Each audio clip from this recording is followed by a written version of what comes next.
right, welcome everybody. Episode number 2 of the revamped Win the Weekend. I'm Tom Zenner in Los Angeles. We got Josh Booty checking in from Miami, just in time to do a little laundry before he hits the road again. Noel Mazzoni, his world tour brought him back home to Scottsdale after New York, Detroit, everywhere else the last couple of days. Corey Williams, our producer, is checking in from Phoenix. So we're excited. We got a great show. Episode number 2. There's so much to get to with the OG of OCs, Noel, and of course, Josh, who's seen it all in his career as an athlete. So before we get going, make sure you follow us on social media. This is where you can be up to date on the schedule, find out all the things that are happening with the show, and catch our short clips. So we're going to be having short clips up every single day. And then on YouTube, download, subscribe, give us a little thumbs up if you like what you're hearing and seeing. And we plan on doing this for a long time. So great time to be doing it. We're in the heart of the playoff season. Josh, let me start with you, man. Miami, is it buzzing right now? You got the NHL. You got an NHL team that looks like they're going to the Stanley Cup final. You got the Heat, who are just a couple steps away. They're gonna sweep the Celtics more than likely. And what's it feeling like? You've had champions there before, but 2 at the same time is pretty cool. Well, they're rolling right now, especially Pat Riley and his bunch. And I know you're a Pat Riley guy. I'm a Laker fan too at heart, and to have Pat here, kind of doing what he's doing, is unbelievable. I mean, last night was electric. The Celtics fans, they were leaving in the third quarter. I wasn't at the ball game, but I'm here in South Beach, and you could see all the people wearing green that were at the game, I think, and left early. So, it was a 30-point game in the third quarter, and Miami was hitting everything. I mean, and it's a fun brand of basketball. Tyler Hero's not even playing. He's one of their biggest offensive threats, but I just think they got all that they need to win. And they got Jimmy Butler. They got Jimmy Butler. You don't need much more than that. Noel, I see you shaking your head. I know you're a Celtics fan. I know you're a Celtics fan. Larry Bird isn't going to come down from the stands. I hate to break it to you. Kevin McHale is not showing up. I know he has that jersey number 33 under that seat jacket. He's just going to come off the bench. Him and Hondo, John Havlicek. They need more than Larry the legend. Yeah. Right, hey, Noel. I don't know if you caught the comments from their coach, though. Robert Perry. He's this 34-year-old kid. Now, granted, he was put into a weird situation when his predecessor got busted in that scandal, right? That was ugly. It was a mess. They had to do something. Probably didn't have time, although they regret it, to bring someone in from the outside. But this kid's in over his head. I mean, he's exposed at a high level because Spoelstra is probably the best coach in the NBA. And they're just toying with him. And last night, he just looked lost in Game 3. They're blown out by halftime. It was a joke. It was an embarrassment if you're a Celtics fan.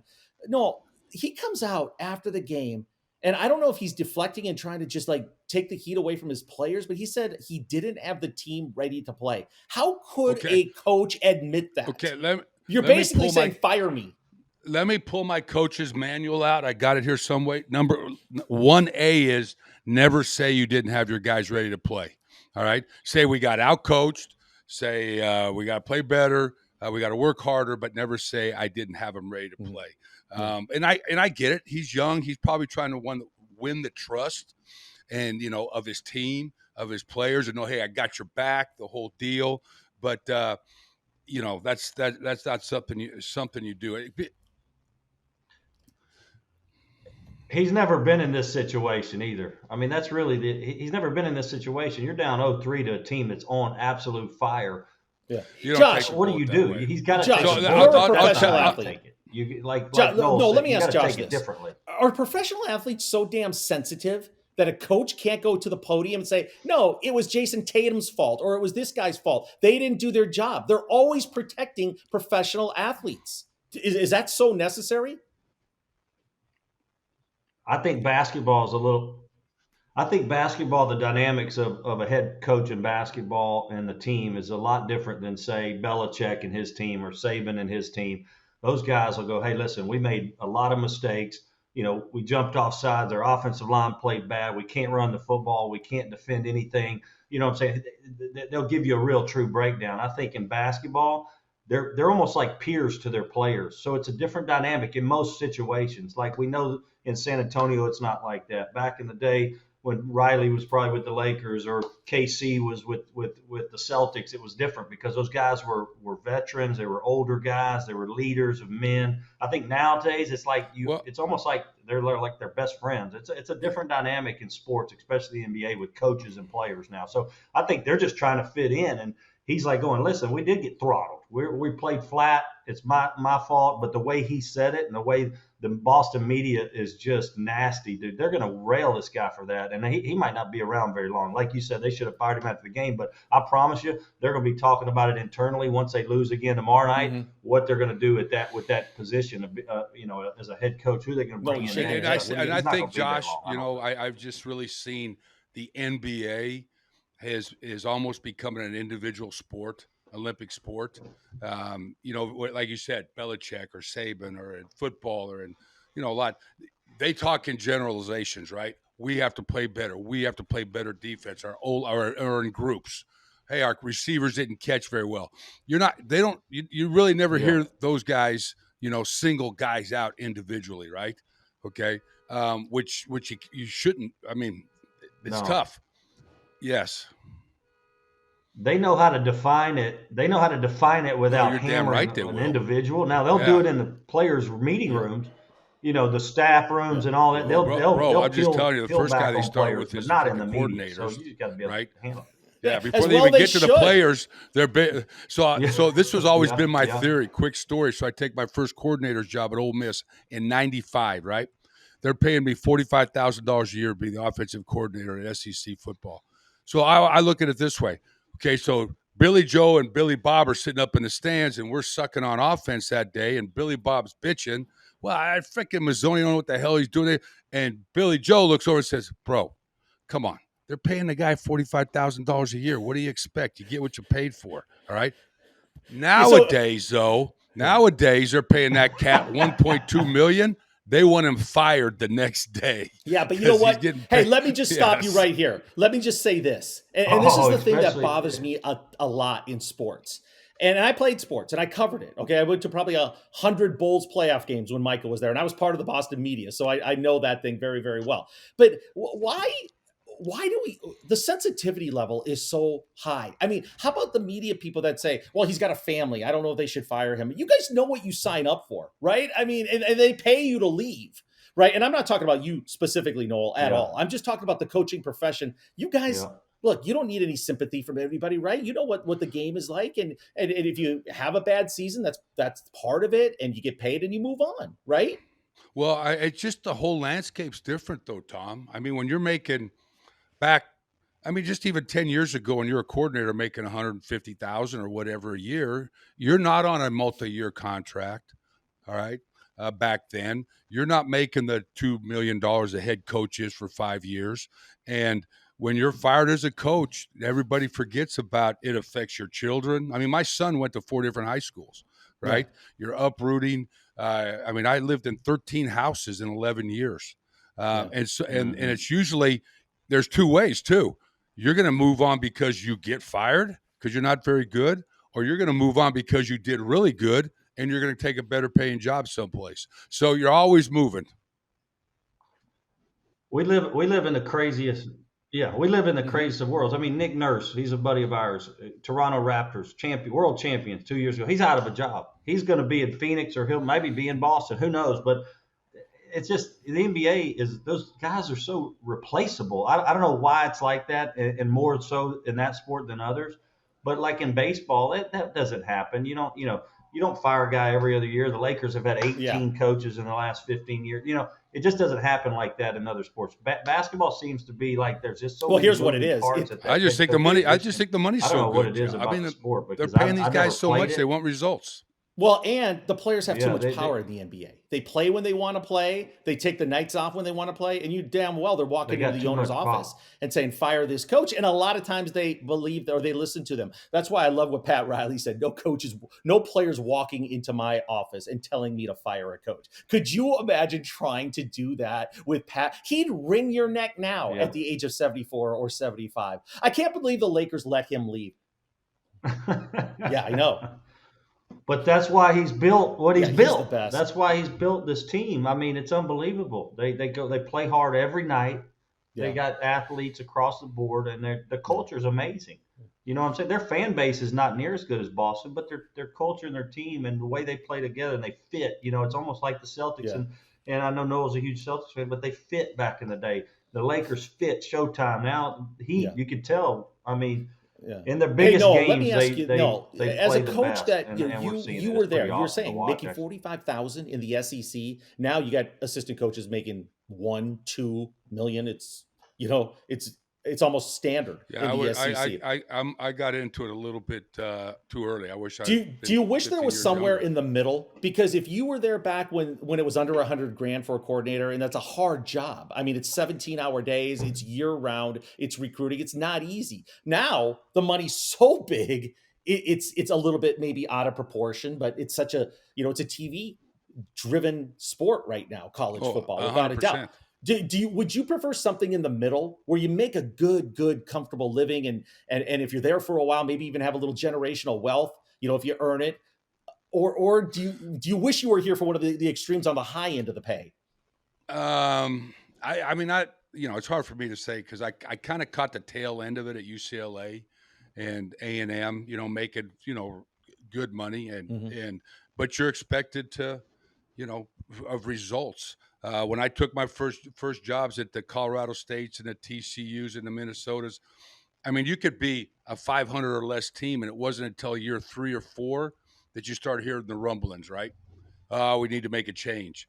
And now it's after game 3 or 4, okay? I mean, now you start hearing the rumblings, and I think some of it has to do with the salaries they pay these guys. And now I hope those guys they pay them as much as they possibly can ever make at it, because it's a hard profession right now. The whole landscape of college has changed. You got the portal, you got NIL, you got kids now that can take all the visits they want. I mean, it's a free for all. I'm talking to all these college coaches that are now. It's like 7 days a week, 12 months a year now job. So don't believe me. These guys work. I mean, they put lots of hours in for that. Hey, it's hard to keep your job at A&M in Arizona when your defensive coordinator gives up 50 every game. You're the offensive coach. You know what I'm saying? I mean, we need to talk to Chavis, the chief at A&M, and go, why'd you give up 50? He'd still be there. He's one of the greatest offensive coaches ever. We're defending you, Noel. Yeah, thank you. You got to have the court. So we were 8-1 in 18 or 17 or 18. We were ranked 4th in the playoff. Yeah. They already have us tagged to play Alabama. And we had 3 games left, and Trevor Knight, we're at Mississippi State. He breaks one, dives for the pylon, separates his throwing shoulder, and we did not have a backup, and that cost us. So we end up got to have a backup. As why Josh was always where he was at. Hey, yes. Noel, who has access to your ear during a game as an offensive coordinator? And who can you talk to? Can you give the defensive coordinator some shit if they're not doing a good job? Okay, so it's only Jim Mora or whoever the head coach is talking to you? Well, when they're on defense, the head coach, he's flipped over to defense. So basically, I'm just talking to the guy upstairs, or usually you're walked over, talk to your guys on the bench. And then so when I went to ASU in 2010, I worked for Dennis Erickson, like the legend, right? Just awesome. Lives in Coeur d'Alene. I mean, one of the best. Grew up with Jack Elway and Sweeney and that whole group, and just old-fashioned, good old ball coach, right? And so he was always the hardest because he was an offensive coordinator, but I called the plays. I put my offense in and called the plays. But this is what I would hear because he'd flip over to offense, and I'd go, all right, let's go dual right F quick, Ron, 52 Chevron, Exxon, X Sluggo, right? And after every call, I'd hear him go, oh. He's second guessing you. Thanks. Awesome.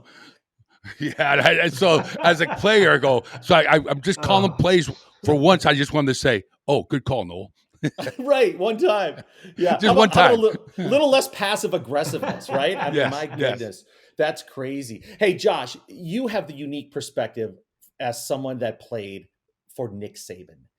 And this is back in the day where he probably was way more on fire than he is even now at Alabama. Now, the stories with Lane Kiffin are legendary, and he'll kind of subtly let a little bit leak out about how hard Saban was on him. And he was, right? It's probably part of the reason he left. How bad was it? What was he just ruthless? What the meetings, the games? Could you ever relax playing for that guy? Because I think it's very difficult to perform when you have a coach over your shoulder like that, and you're afraid of making a mistake as opposed to cutting it loose. So what was that? What was that like? Yeah, he builds a bevy of great players, and that's why he recruits his ass off so he can have that second guy, that's right behind that first guy in terms of value that he brings to the organization. And all he's doing is stockpiling so he can control the situation, right? And that's what he does. He's a military guy. He's a hard ass. And then Jimbo Fisher was the offensive coordinator there at LSU when I was there when Saban got there, and I was his first quarterback there. But Jimbo was a young, inexperienced guy too in terms of being a real play caller in the SEC and being a young coach. And so he had a chip on his shoulder as well. And they're both tough as nails in terms of how they handle situations, kids, their language, all that. But I kind of like getting coached hard because it wakes you up. I mean, my brother played at Pete Carroll right after I was at LSU several years later. Pete Carroll's a completely different animal than Saban. They both get it. I was talking to Andrew Zhao earlier. He's a coach at Clemson. He was a quarterback at Bama. And Dabo's a lot like Pete Carroll when, Belichick and Saban are a lot like the two different animals, but they both win in different ways. But Saban was a he'll crunch your balls, right? And Pete Carroll is slapping you on the butt going, you can do it, baby. You can do it. Just two different ways of motivating kids. And it's like, I think in the South, you might need a little bit more of that Saban stuff because these kids are, you're trying to discipline them. You're trying to get them to go to class, make the grades. Academics is different in the South. These kids don't come for much in a lot of ways. I think on the West Coast, it's a little different situation. Coaches coached in both, in different conferences. It's different cultures. These conferences are different cultures. I think Saban is perfect for Alabama because he can dictate, but yet there's tradition there. And he can recruit his ass off, and now he's I just want to know, Josh, is like there is no balance in A&M land right now because you now have Bobby Petrino and Jimbo on the same staff, and Bobby is a firecracker in now. College Station. And this thing's gonna get repaired. Both those guys will get up in your ass, as they say in College State, as they say in Louisiana. Them boys get up in your ass. I know, but hey, listen. Yeah. Hey, you two SEC guys, listen. That's a combustible combo. It's not going to work, and I'll tell you why. You can make money somewhere else as a player. Who wants to put up with that crap for 1, 2, 3, 4 years? I want it. No way. No, thank you. There's other options. Give me Pete Carroll. No, granted he's not coaching in college, but of course, he and I went to the same college, University of Pacific. Yeah. And there's a difference. There's a difference in the guy that lives in Louisiana and the guy that lives in Manhattan Beach, California, Tom. Hey, let me tell you something. Right. Hey, by the way, right. I used to live when I was at UCLA, like 30 yards from Pete's house. In Hermosa. Oh, I know, right on the Strand. Hey, by the way, I'm not from Manhattan Beach, okay? And I did play college football, and my coach was an SEC guy, Walt Harris. Who? Do you guys know Walt? And oh my God, Pittsburgh. I played against him. He's a Pitt. At Pitt. Yeah. So he's a Pacific. Did you play at Pacific? Yes, I did. That's where Pete Carroll went too. My position coaches were John Gruden, Charles Davis, and Hugh Jackson. Those are my three position coaches. No, Pacific is so you got Miami of Ohio. Oh, you got Midwest Cradle put of them Coaches. In our league. Do not put and you them got in Pacific, our the West Coast Cradle of Coaches. Damn right. Yeah. Damn right. Hey, by the way, so we had an SEC coach, Bob Cope, who was a Lou Holtz wannabe, if you guys know him, and then Walt Harris. But you know how it is, Noel. You've been part of staffs that come in, right, and replace another coach. You're trying to get those players' attention. That just doesn't seem like your nature. No, you're a lovable guy. How could you get mad at a player? Could you yell at Josh Booty for missing a read? He did yell at me in Europe last year when I was playing for Team USA and we were playing the EFL All Stars. I don't even know the league over there, the old NFL Europe. He yelled at me because he got the play in, and hey, I was trying to learn the whole offense in 1 week, and I'm looking at him like, come on, repeat it. He said, get your ass back in there, boy. Run the play. I'm like, this is an all-star game, my man. Don't get too mad at me. I don't know. No, I don't know your offense. man. I'm pretty even keel, but when I do lose it, it's pretty bad. Yeah, That's an pretty bad. all-star game. Yeah. Who are you, Pete Not on Rose? game I day. mean, good Yeah, Lord. yeah. And then the guy took a he went 4 for 4, took a dive on me, I thought he was going to hurt. whip my ass. You know, What do you got to say Jesus. about that, Booty? Yeah. Soft kid from Evangel. Soft kid from Louisiana. Yeah. One of those dang Christian, Yeah, Evangel those Christian. parochial kids. Hey, Josh, did You were 100%. Hey, I think you 100% set the completion USA All-Star percentage. record for completion percentage. Yeah. Nobody. Noah I would think find so. something wrong with No that? one will ever beat it. Wasn't a tight enough spiral. Hey, Josh. Okay, so you were there at the genesis Exactly. of the Saban and the Texas A&M coach now, right? When he was your offensive coordinator, Jimbo. So could you see, was there tension back then? Jimbo. Because it came to a head last year, and you thought it was only because Texas A&M had beaten Alabama the previous year, but that's not what it was. It was NIL money, and Saban was trying to get the attention of his boosters. That's what he was doing. That you got to pump it up. Two things. Yeah, two things that I think about is Saban is a defensive guy. I didn't see him till the end of practice or blitz team drills, stuff like that. And then Jimbo was all offense, of course. And so they would go head to head, and a 2-minute drill would be very, very, very, very competitive, or team drills would be very competitive because Saban would be over there, Jimbo's over there, and they're two masterminds of offense and defense, I guess, in the college world. And so, you know, they collided in practice every day. And then one thing that I can remember is they were super competitive, but when Saban took the job with Miami with the Dolphins, when he had the brief stint with when Huizenga brought him to Miami to coach in the NFL before he went back to Bama, Jimbo wanted to be the head coach at LSU, and Chancellor Emmert, who was the president of the NCAA, we mentioned him last time on the show.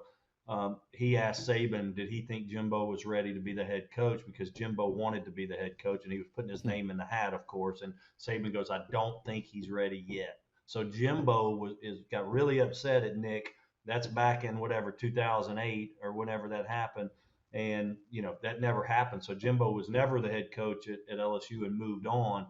But in partly because Saban kind of threw him under the bus, not that, you know, and maybe he was right. You know, I just think Jimbo's always had a little something out for Saban because of that statement. Plus, they're both a couple of West Virginia boys. Media there in Baton Rouge.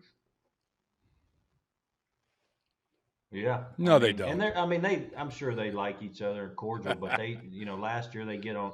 Yeah, they probably, behind closed doors. One of the other big they stories do I think not in wanna college lose football to one just another. is it continues to be the conference realignment.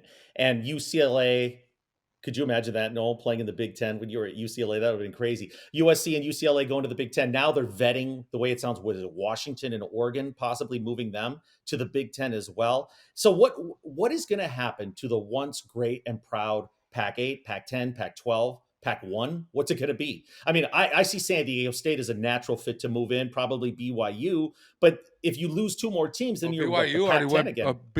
BYU went Big 12, didn't they? Okay, maybe they did. I'm not sure. Yeah, so what happens? Is it? Are they going to be irrelevant for the most part? It's hard to be that relevant anyway, right? Unless you're winning national championships. Your SC traditional program, you know, Oregon with Chip winning national championships, because you're always Pac-12 after dark. You know, and it's all about the TVs, and you know, you're playing at midnight in New York. Yeah. When you're kicking off at 8:00 in Arizona, it's midnight in New York. Right now, I think they're trying to find a TV deal still, which is kind of late. But you know, everybody's kind of fighting to be in that top 64, I think, and I think that they've got to. You know, you got the San Diego State sitting out there. Yeah. You got some, you know, very good programs that they'll pull in, but UNLV maybe. I mean, Vegas is growing. They got an NFL. I like that team, idea. market. Yeah, I like but you're never going to say UNLV and UNLV Oregon in the would be same breath. Pac-12 at some You're point. never going to say San Diego State and SC in the same breath. Well, that's not so true. you lose That's those not true. marquee teams. Time out. I disagree, and I'll tell you why.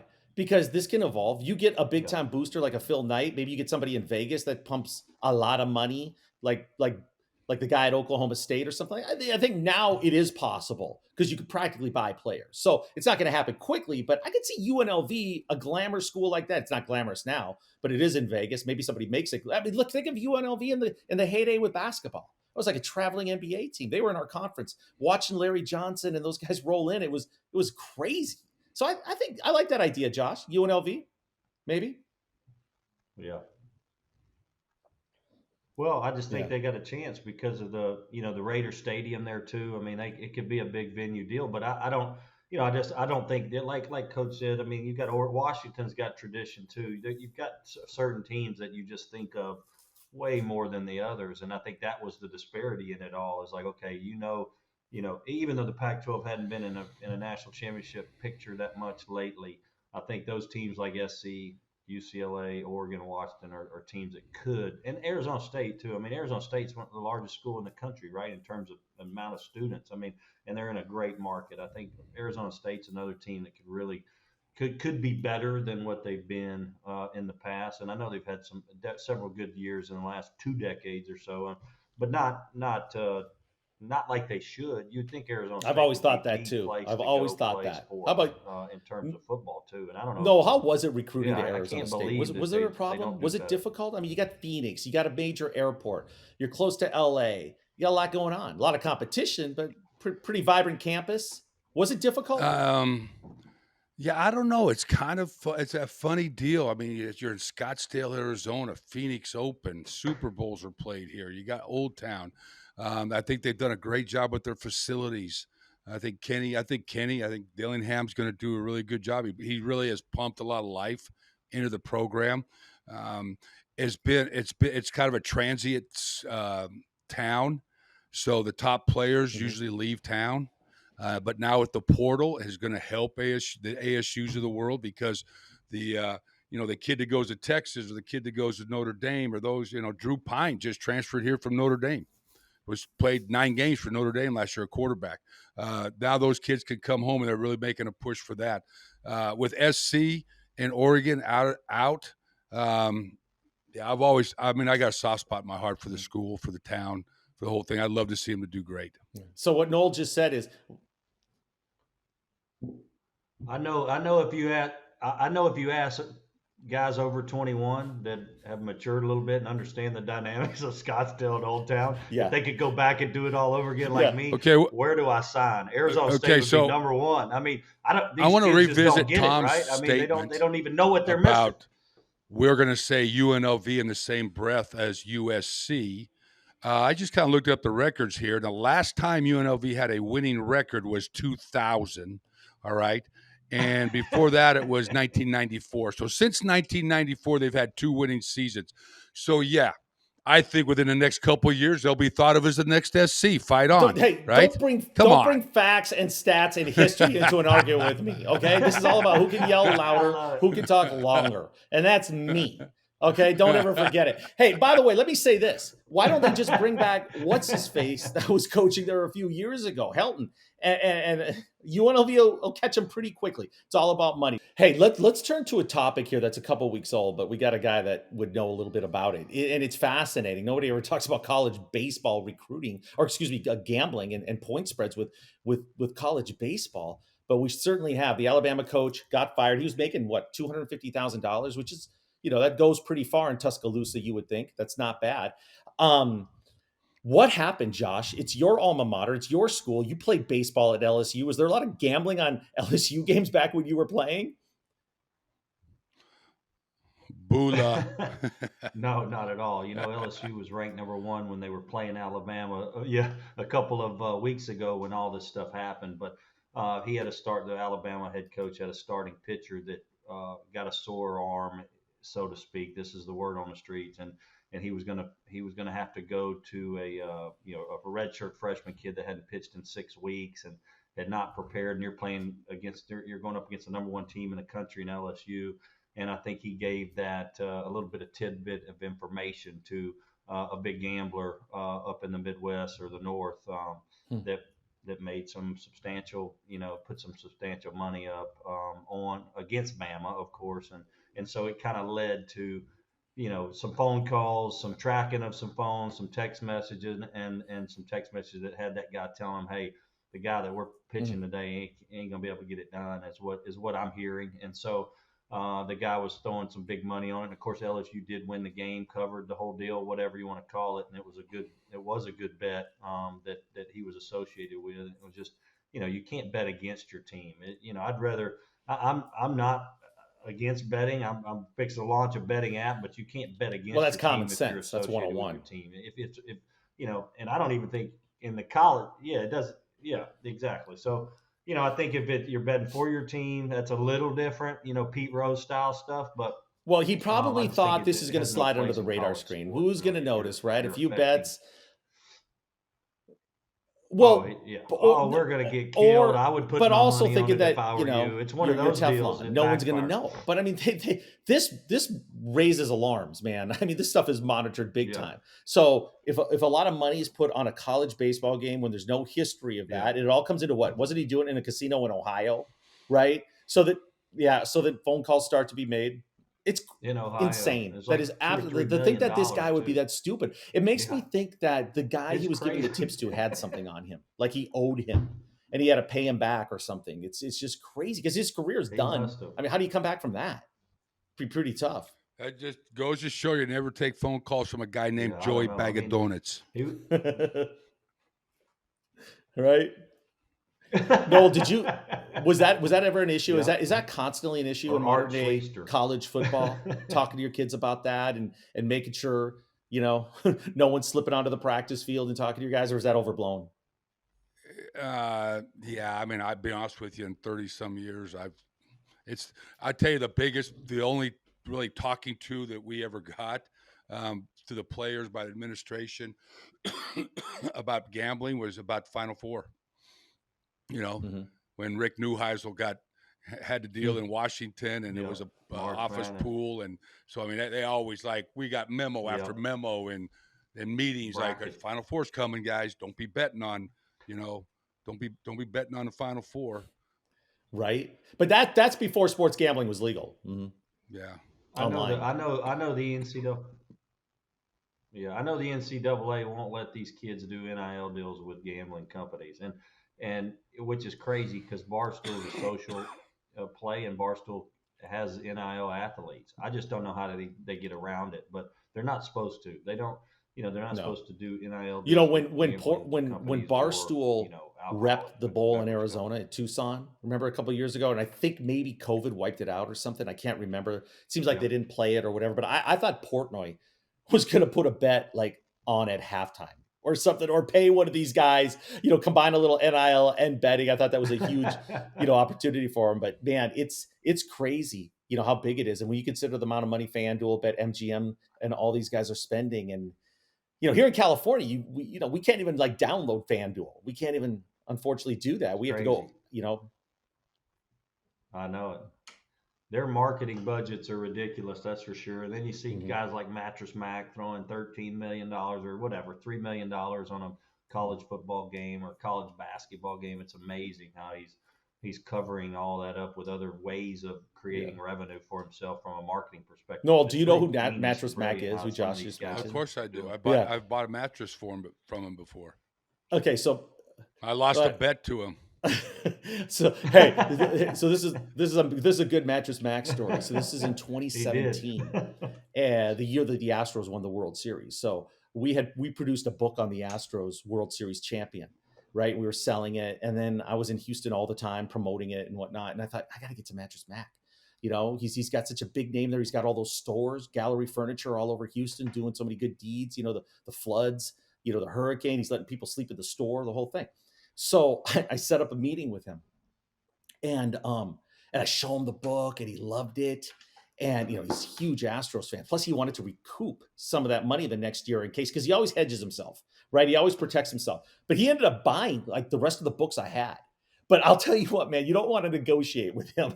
He pounded me. He ground me into the like a sausage grinder. But you know what? It was worth the deal because we had the books in all his stores the whole summer, so it was a perfect way to unload them. But Mattress Mack is not playing, man. When it comes, he's got 50 years of experience of doing that. But yeah, don't think you're going to beat Mattress Mack, negotiating on a bunch of books. But yeah, he's a trip. He's gone Hollywood. I think he's getting too much publicity lately, to be honest with you. He's always in the news. Talking about selling books, what's the deal Well, I with mean, Martha that's Stewart Noel's on the girl. cover of SI? Are you kidding me? Noel, take down the What is Mamba going on? mentality poster. We'll get you a frame for the SI cover Gonna issue. sell cop No, there. remember back in the day when it was like 22-year-old models prancing Cheryl around the Teagues. beaches of Well, Belize? what happened Yeah. to Cheryl Teagues or Brooke or Now this is 2023. Oh, well. But I'll tell you what, she I held mean, her own. two things I'd never thought I'd see: Martha Stewart on the cover of Sports Illustrated, right, and Snoop Dogg doing Corona commercials on a beach. At 81. And they're best friends. And they're best friends. Yeah. I give her credit though, because she went to prison and she had that reputation as being so stiff, right? And just her lifestyle show was what it was. Successful, media mogul, no question. She goes to prison, and man, she's told herself, when I get out of here, I'm reinventing myself. And she's done a great job. She's funny. I mean, did you guys see her when she would be on the Comedy Central roasts? She's as good as anybody on those panels. She's great. And she actually looks really good for 81. I think. Because it takes confidence, I just was watching man. yesterday, watching her plant the roses in her at her farm. Just in case you want to know, the key is that's Corey, called spying, Noel. The key is bone meal. You got too much time. You got to put bone meal when you plant them in the hole. All right. Noel's also fertilizing the grass at every one of these schools he's coaching. Getting perfect green. Yeah. Yes. Yeah. How's the heat? Is it starting to come in Phoenix? Is it getting hot? Yep, it's starting to come. It's about 102 today, so loving it. Yeah. Doing a little. So I got like 6. Josh was supposed to be here. General was supposed to be here, but Josh is kind of in a real busy time right now, as we know. But I just have 6 college quarterbacks coming in here this week, and we're doing a little 3-day workshop with them. Nice. So it's going to be like active college quarterbacks. Yes. Yep. Going to come in, cool. and we're going to do some classroom work, some field work. So we got this quarterback simulator, which is it's like actually being in the Madden game. Josh got in it. Pretty cool, huh, Josh? I mean, it's like awesome. The rush. You get to see it. Yeah, it's a pretty cool deal. So just next level. It's VR. I can't wait to see it. No, I want to come out there and see it. It's badass. Oh, dude. You actually throw the ball. Wow. Hey, what's your guys' what's the early word on Arch Manning? Awesome. I know he went through spring ball. It's badass. Is he legit? Transfer in a year, probably? I mean, that's struggled big time.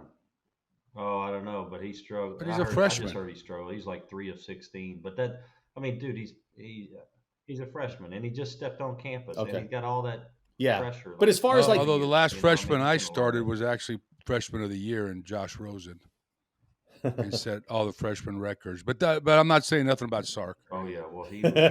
Hey, Sark lost me though. Sark lost me when that video came out with him yelling at that guy in the tunnel as they're about ready, and you know who I am, and f-bombing that guy. That was a bad just look. Being an idiot. But I mean, you're also going. Is that a snapshot? Is that a brain fart, or is that his character? And when he's exposed, that's what you see, because that was uncalled for. And then they showed the contrast of what Jim Harbaugh did. Did you see that? Same situation. I think the semifinal game, and they were trying to push him back and do the same thing. Hey man, no problem. I got you. Hey, thank you. So it was pretty crazy. Yeah. I got you. All right. Last thing, guys. Yeah. Tom Brady ownership. It's LA or the Las Vegas Raiders. Interesting. Okay, now UNLV's got a chance, but he have to play for UNLV. Okay. Could you imagine? He probably could. Hey, by the way, it's kind of ironic though when you think about it. The Tuck rule and how Raider fans probably hated him for so long, and then now 22 years later, he's a part owner. It's interesting. Yeah. Before we go here, give me your thoughts on what you think he's going to do as an announcer. Okay, he's not going to do it this year. It's going to be 2024 for Fox. He's going to be the lead analyst. And I'll give you my thoughts first. I think he's going to be awesome. How could he not be? The guy knows more about football than anybody else. He's got experience. And what has he done that he hasn't done well at? If he's going to set his mind to this, he's going to excel. I think he's going to be great. And I don't think he's going to be like Tony Romo, where your skills diminish or you stop caring. I mean, what Tony Romo did in those playoff games was atrocious. He was so bad, and it's inexcusable for a guy of that status and making that kind of money, and you're listening to him. But I think Tom's gonna be great. What do you think, Noel? He's Tom terrific. I mean, why wouldn't he be? Right? I tell you what's interesting. Josh and I went out to Vegas and did a what was that, East-West Shrine game, Josh? we went out and did a quarterback with about 20-some quarterbacks, high Yep. school quarterbacks during the Yep, East-West yep. Shrine, and then got to go over and spend some time over at the Raiders facility. Oh, my gosh, bro, unbelievable. I've got a couple guys, Kennedy Palomalu and a couple guys. I know Josh McDaniels and those guys I've known. I've coached with Kennedy, but man, what a facility they built out there. So I like, I think it's genius on Mark. Yeah. Yes. Go ahead. I just think For it's Fox. genius. So now all of a sudden you validate. Now all of a sudden you Genius, validate. you know. Right? Oh, You have validated yourself as as serious about football. I think Greg Olson has to be careful. It seemed like at the end he was kind of whining. He sounded like, chill out, man. I mean, it's Tom Brady. What do you think Fox is going to do? The NFL is a TV show. It's not a football league. It's a TV show. It's a Why? primetime What's TV going to happen show. with Greg? Why? Because was Greg the guy, or no? Well, he does a good stepped job. in. He does a good job. He's solid. But we're talking about Tom Brady here. You're going to be the number 2 guy at Fox. Deal with premier it. guy. Right? Kind of like Martha Stewart stepping in for Cheryl Tiggs. and Matt Ryan, right? What's going to get the eyeballs? All right, guys. What's the travel? Noel, I know you were in New York. How did New York feel? I heard you watch the media and you think it's falling apart, but I know people that live there are saying, "Hey, it's as good as ever." What was your vibe? Like talking to everybody there, I thought the same thing going there. They just had the subway deal with the the guy, and you watch the news. That just goes to show you about our media, how social media, TV media, how controlling they are of all of us, right? Mm-hmm. I mean, when you start to own that, when you own the voice of what information is getting out there. So I was like, I don't know, but I'm going to go anyway. And I tell you, I had a great time. Yep. No problems. We were staying right. We were up on the east. We were in the Upper East Side. So it's there's some spots you don't want to go, like most cities, right? And New York's always been that way too. Yeah. Right? But no, I mean, we had a great time. Spent 5 days there. Ate some great food and went to the Met and saw some. I mean, it was just a super time. No, I tell everybody if you want to improve your mood, if you find yourself being a little depressed over life or things that are going on, stop consuming the news. I mean, they're out to mess with your mind. They just want to it's terrible. It's terrible. And especially if you're submerged in it all day long. I mean, it's just a very negative thing. So anyway. Well, it's not news anymore. It's opinions, right? And it's even worse than that. It's not so much just opinions. They're trying to drive you, or they have an agenda really with their messaging. But we could talk about that some other day. All right, guys. Best of luck with whatever you got going this week. Any final thoughts? You guys cool? You need anything? Where are you going to be at this week, Josh? Josh, where are you going this week? No, I love it. Oh, this week I'll be in Siesta Key this weekend, Tampa tomorrow. So I'll be on the. And then Josh and I are going to meet in Atlanta in 2 weeks at Atlanta Sage Valley, which is Sage Valley. All right, we're gonna big time. Josh and I are gonna big time. Smoke our cohibas and hang out with country western stars and play golf for a couple of days. All right. Well, enjoy it, fellas. So, get some content, get some interviews, talk to some people, bring back some stories. It'll be a blast. Okay, some stories. All right. Great seeing you guys. Keep it rolling. Corey, thank you so much. Good content, all guys. Right. Soldier Sports. Don't forget Soldier Sports, Jeff. All right. I got to tell you to watch this. All right. Make sure you put a little clip about Soldier Sports because of Soldier Sports, U.S. Army. I'm involved with the U.S. Army Bowl. Both Josh and I are, which we hold in December 18th at the Star in Frisco. Tom, you're going to come out this year. Yeah. All right. And help me. I do the color with on Bally's, and Josh is one of the quarterback coaches for one of the team, and Soldier Sports, great fit. They're one of our apparel sponsors, and they're in it for the right reasons, supporting our troops and the whole deal. And so we're really excited about Jeff and his group up there in Omaha. Nice job, Jeff. No better cause, obviously, and it's a good-looking T-shirt too. So well done. Okay, you guys have a great week. Make sure you download, subscribe, give us a little like if you like what you're seeing so far, and stay with us. It's going to be a lot of fun heading into the summer. So much going on, and then college football season. So it's going to be great. Yeah, it's not going to be far. What are you going to do? What are you doing for college football, Tom? Are you going to do any play-by-play? You gonna No. do? I'm going to watch a lot of it. I'm going to travel. I'm going to a Grambling game. I was talking to Hugh Jackson last week. He wants me to come out. I'm going to take my son Dash. We're going to go to a Grambling game. We're going to a Wow. Mississippi game, your old stomping ground, because Dash's best buddy is Knox Kiffin. So we're heading out there. We're going to have a good time. That's right. Yeah. Because Lane's ex-wife is pretty close to you. Yeah, Lane's Lane lives right down the street from you. Yep. Yeah. And she's awesome. Okay, so you guys have a great week, Corey. Thank you. And make sure you catch us next week right here. Win the weekend.